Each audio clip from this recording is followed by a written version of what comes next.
Gemma Galanza, Creamline Cool Smashers muling hahataw sa unang laban nila kontra sa kumpunan ng Farm Fresh. And bago tayo magpatuloy mga kaibigan, palike and share naman po bilang suporta. Maraming salamat po. Well mga kaibigan, talagang kapanapanabik ang magiging unang laban nga po ng Creamline Cool Smashers kontra sa kumpunan ng Farm Fresh. At dito muli magpapakitang gilas ang ating mga idol.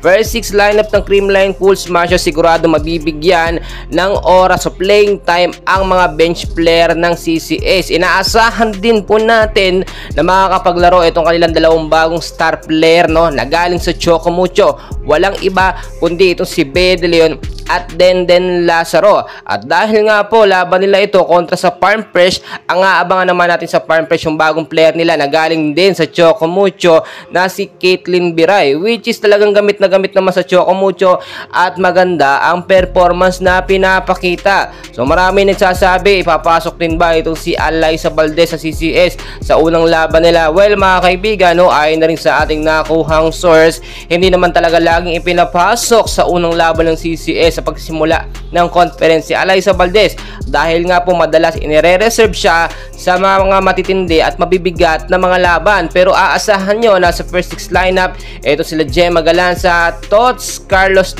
at Kyle Negrito. Pero kung titignan nyo, malakas din naman itong Farm Fresh dahil nga pinagandaan nila ang conference ngayon at hindi na nga po sila kagaya nung dati.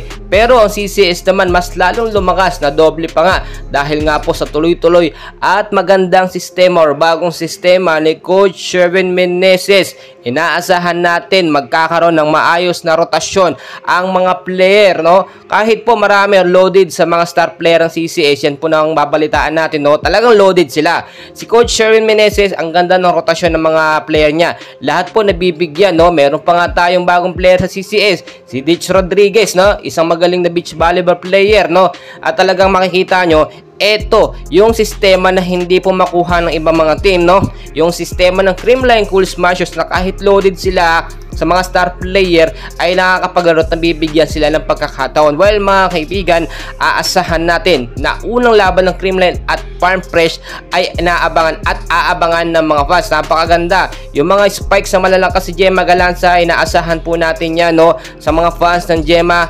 Ay dyan lang po kayo, tuloy-tuloy lang ating suporta sa ating mga idol, and for sure mabibigla kayo sa mga revelasyon na ipapakita nga po ng Creamline.